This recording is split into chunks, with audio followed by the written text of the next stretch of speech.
again feasting on rice grains. The child laughing bird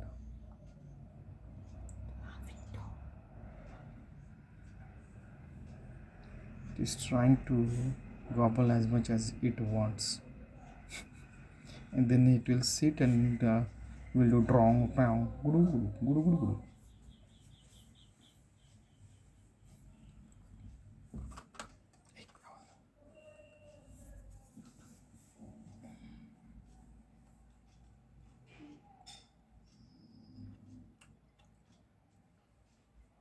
It is their habits, Aisha ऐकताय का?